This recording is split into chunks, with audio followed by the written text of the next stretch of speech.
Moms, are you raising your kids to believe they can create the life of their dreams? Are you living your life that way as well?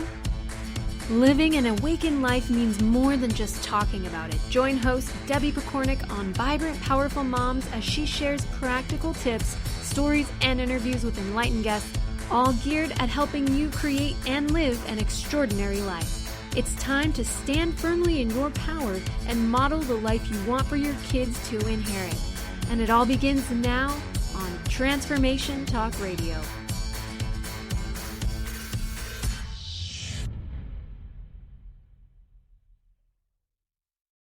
Welcome to the Vibrant Powerful Mom Show. I'm your host, Debbie Pokornik, and my mission is to help you create a life you love at work, at home, and at play. My guest today is a beautiful woman by the name of Maggie Reigh. Now, I first met Maggie over 10 years ago when I attended a parenting convention for parent educators, and Maggie was one of my workshop facilitators. I immediately fell in love with her, in part because our message to the world was just so strongly connected, but also because she's just such a beautiful soul. And so we ended up staying in touch for several years. Now, as so often happens, we kind of drifted apart, and apparently the universe didn't like that. Because just recently we reconnected when Maggie was promoting a book that she co-authored called Ignite Your Life for Conscious Leaders, which is designed to ignite and inspire those individuals on the planet working towards a better future for everyone. Now, I'm guessing from that you can see why we be connected, but I just have to tell you that I always like to go to a person's website before I have them on the show and take a look at it. I had been to Maggie's before, so I wasn't going to, and then I thought, oh, it's probably changed. So I went. And I got to tell you, one of her opening lines is, connect with your authentic self and create deep, meaningful relationships at home, at work, and at play.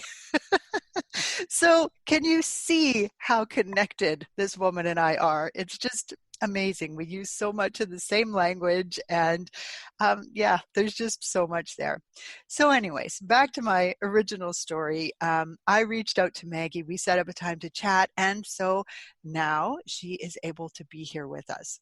Now today, Maggie is here to help us all connect and create a world powered by love by teaching us how to inspire heartfelt communication and cooperation in all of our relationships, but especially at home with our families. Maggie is an international speaker and author of several books and programs. One of my favorites is 9 Ways to Bring Out the Best in You and Your Child. And she works internationally with individual clients to help them clear inner beliefs and conditioning that keep them repeating debilitating patterns that they don't want to pass on to their children. Her current passion is helping leaders, emerging or established, to connect deeply with their innate soul power so that they can shine their light as brightly as possible and make a substantial difference in the world. Now, in case you're not fully connecting the dots, as a mother, you are a leader. And if you aren't currently raising kids and you're listening to this show, you are still a leader. So I am very excited to introduce you to my friend and colleague, Maggie Reigh. Maggie, welcome to the Vibrant Powerful Mom Show. Oh, thank you, Debbie. What a beautiful introduction. And I feel so connected to you. It's amazing. It really is. It's mind-blowing.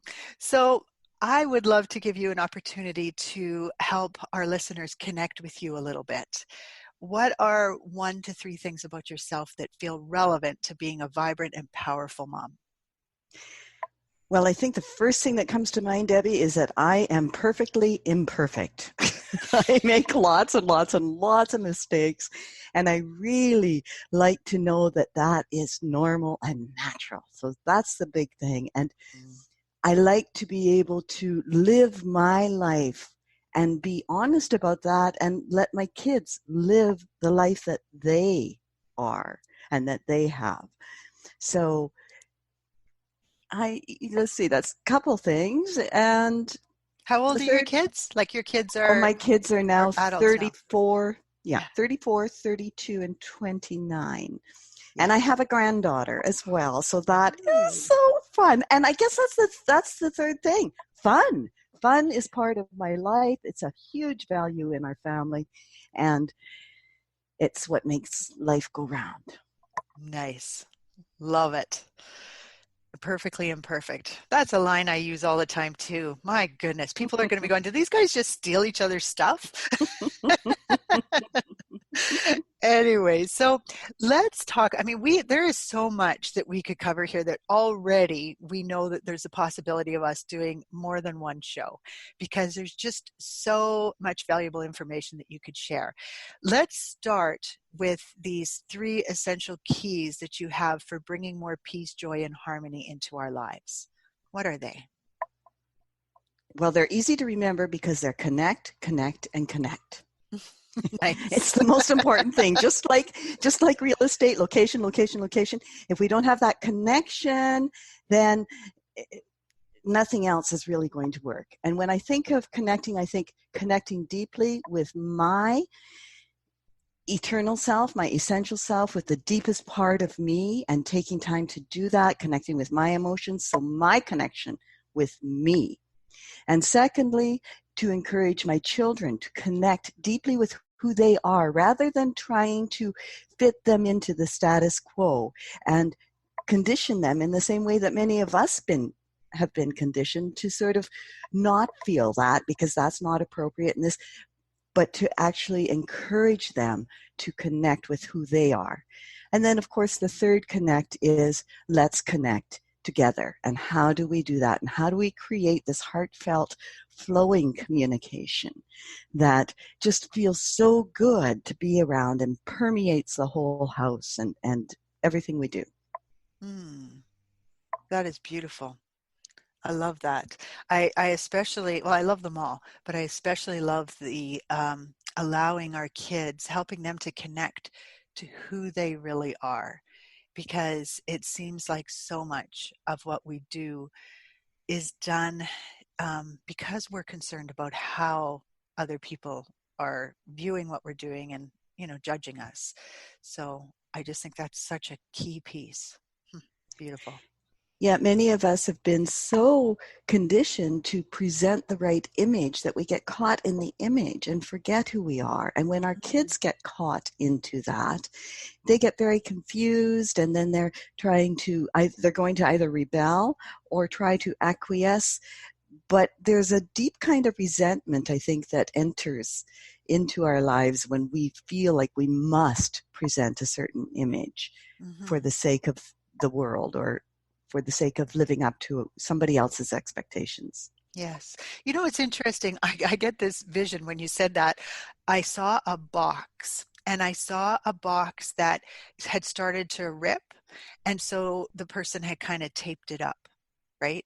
And then they tape it up again, because each one of these rips is their effort to be who they truly are.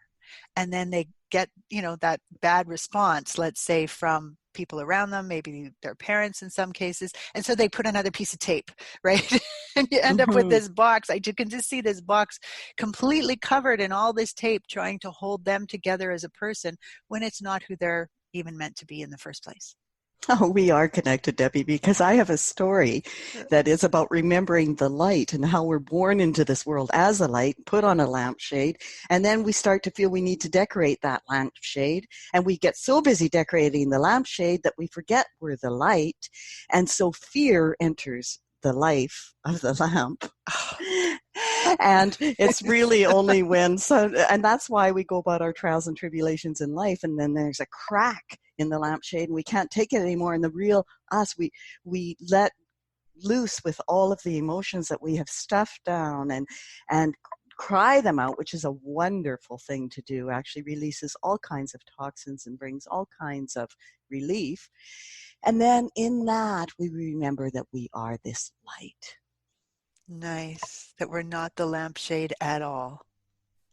No, we have a lampshade. We have a body, and that's part of the connection. We connect with our body. They're transformative. They're amazing. That's what we're here for. But we are not the body. And we are not our personality or the image that we're trying to produce either. And if we identify with those, we're going to have a lot of troubles. And that's what we've been conditioned to do, most of us, through traditional kinds of parenting and through the school system and everywhere we go. Yes. And that's what we want to be able to avoid doing with our children while still giving them the tools that they need to function in our society. Yes. And it's so interesting as I'm listening to you say that. Now I know we're not even getting into our questions here that we've come here to talk about today, but this all feels so very relevant anyway. Well, I think that there is that pressure, for us to be able to get our children to perform well in society, to do well, to rise above the crowd. And that when we are driven by that, we can end up sort of driving our children into our version of what that is. Somebody once said to me, and it was so powerful, how we are writing our own play here on earth, and let's just step back and write that, but don't try to write all the sub-characters who are your children and other people in your life, and write their script. Yes. We stay with our own. Absolutely. And that is exactly what I was going to go into. That prompted me nicely, is that our kids actually teach us so much about ourselves when we allow them to help guide us rather than seeing everything as us having to guide them. Exactly. And that's the essence of connection, really. It's often like one of the things that I love to say is let's go beyond the role and connect soul to soul.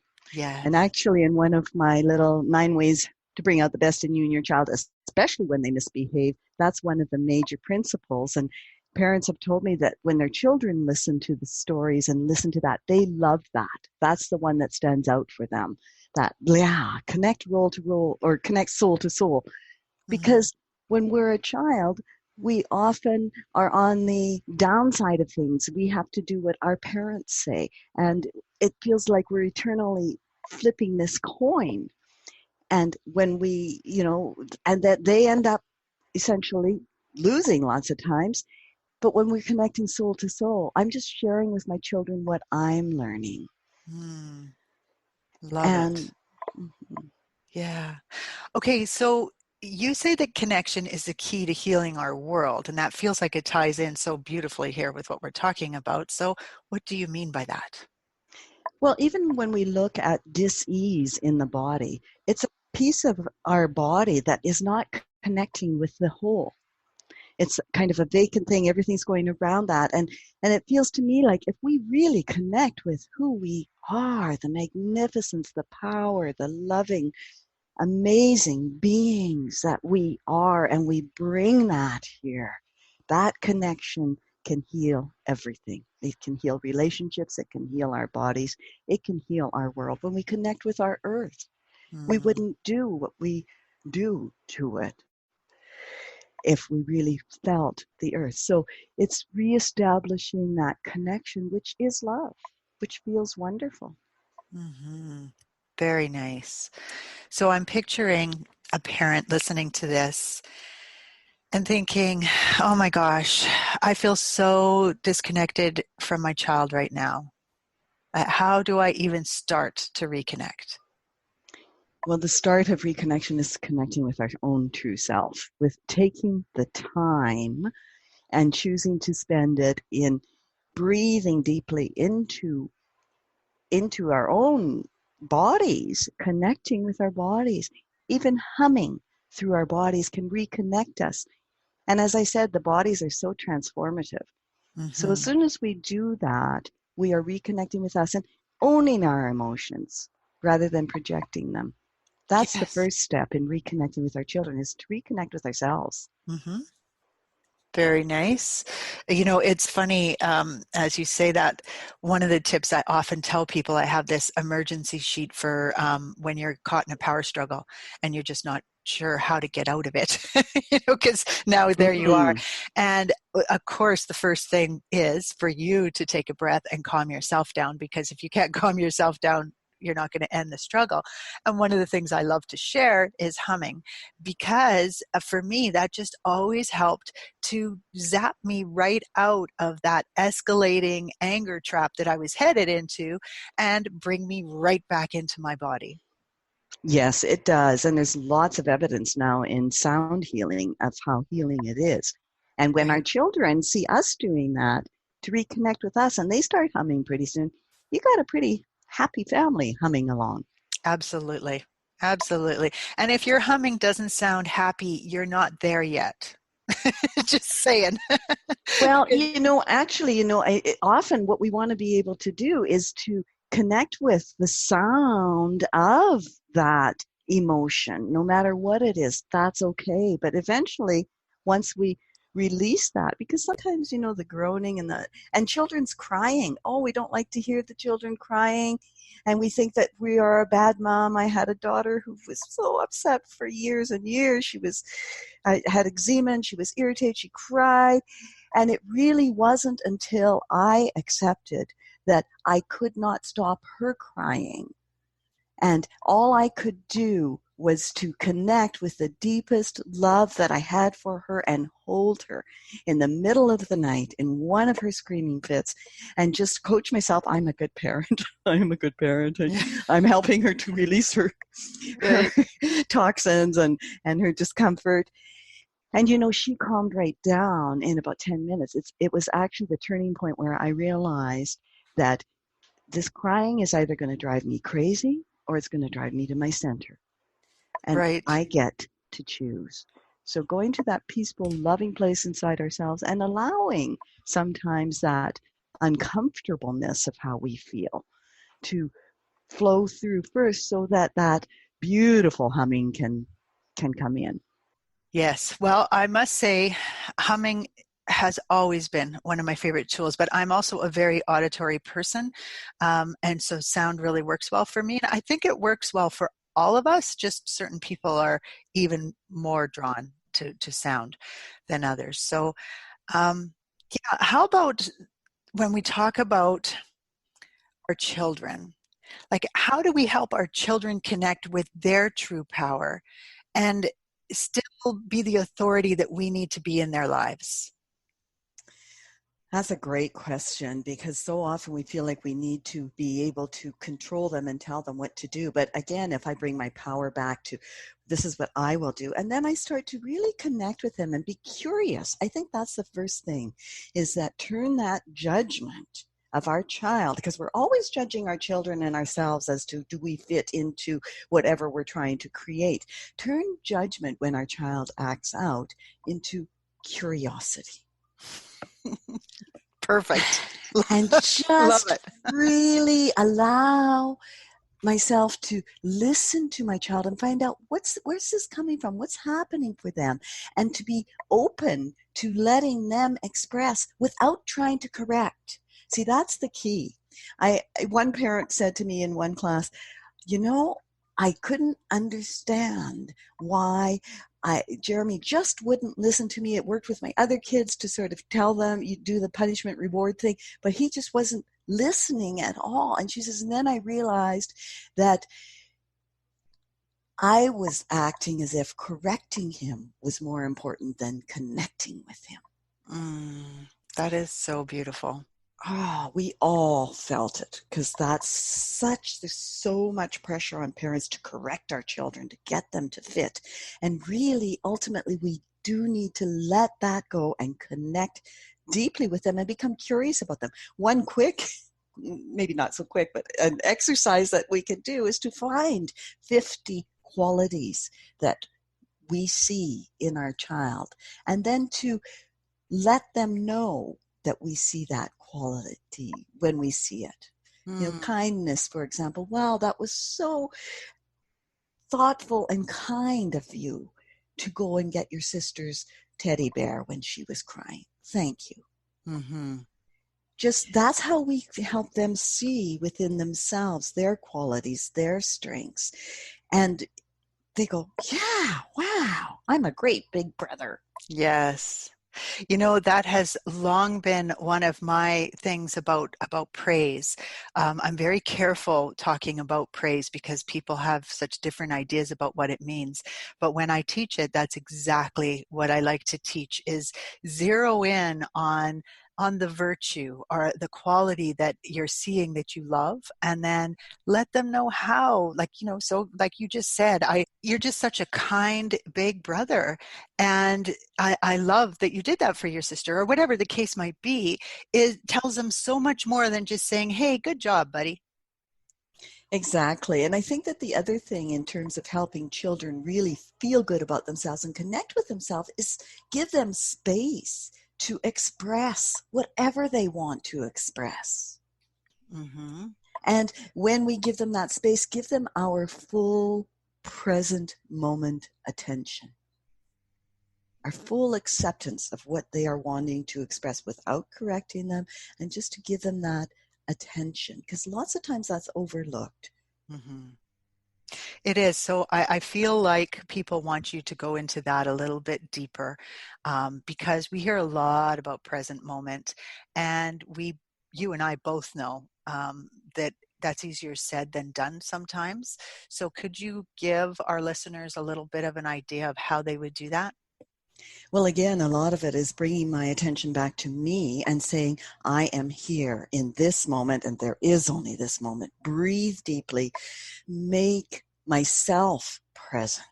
Mm-hmm. Feel the energy of me being here, being curious about what my child has to say, and just totally giving that child the attention, not going to my cell phone, not trying to do 1,000 things, getting ready for dinner or whatever it is, but just say, this is my moment to listen to my child.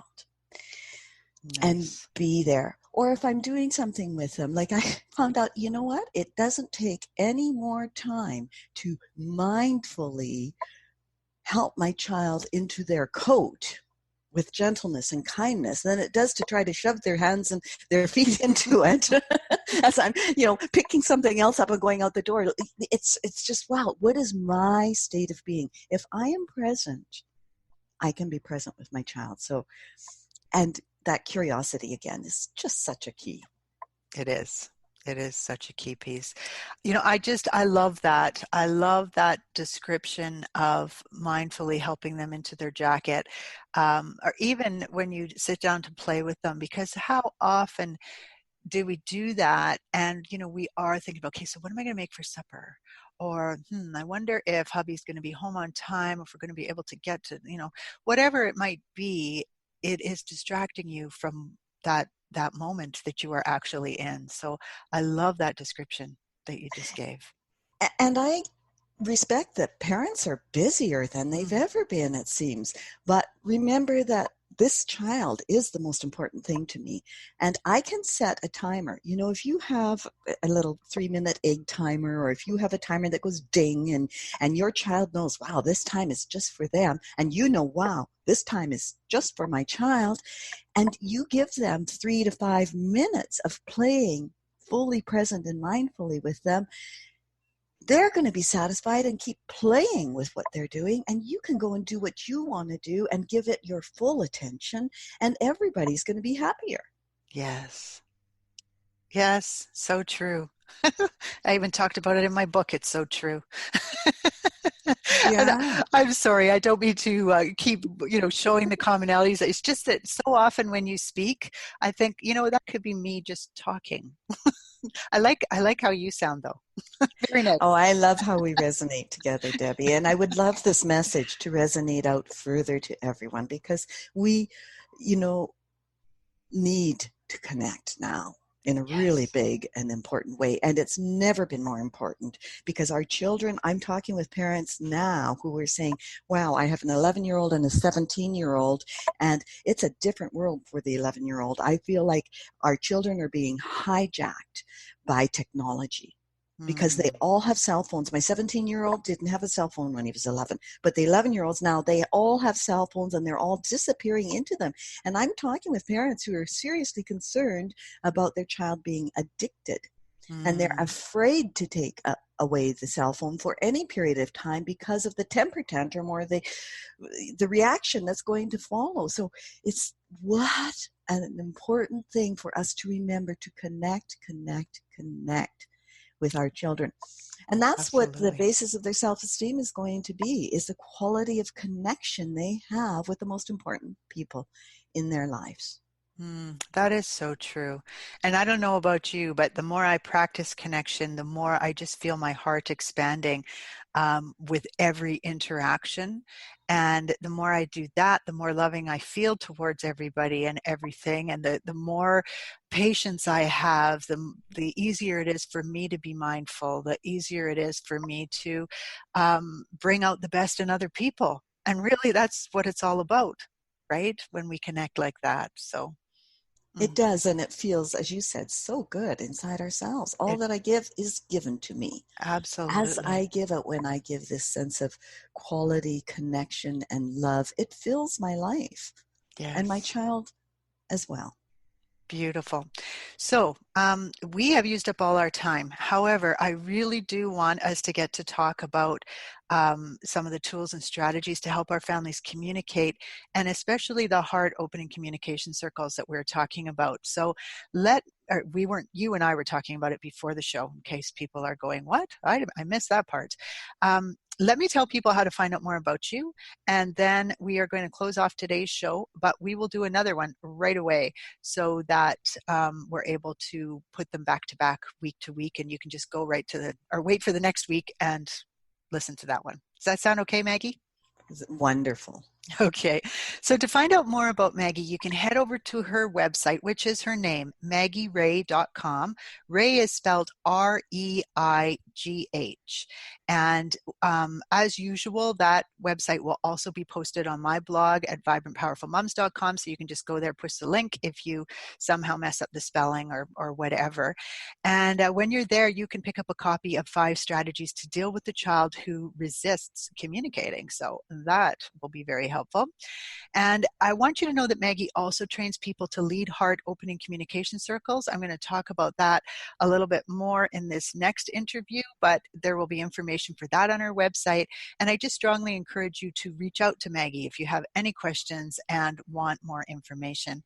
Maggie, thank you so, so much for coming on the show with us today, for shining your light for us. I truly, truly appreciate you. And so a big thank you to you, our listeners, as well. With much respect for you and the journey you are on, this is Debbie Pokornik and her guest, Maggie Reigh, wishing you a vibrant and powerful day. Thank you, Debbie. You've been listening to Vibrant Powerful Moms with host Debbie Pokornik. If you've enjoyed this show, please share it with others to help spread the love. To find out more about Debbie, pick up free offers from the show, and listen to previous episodes, visit vibrantpowerfulmoms.com. Views expressed on this program are those of the hosts, guests, and callers, and are not necessarily those of this station, its management, or other advertisers. You're listening to Transformation Talk Radio.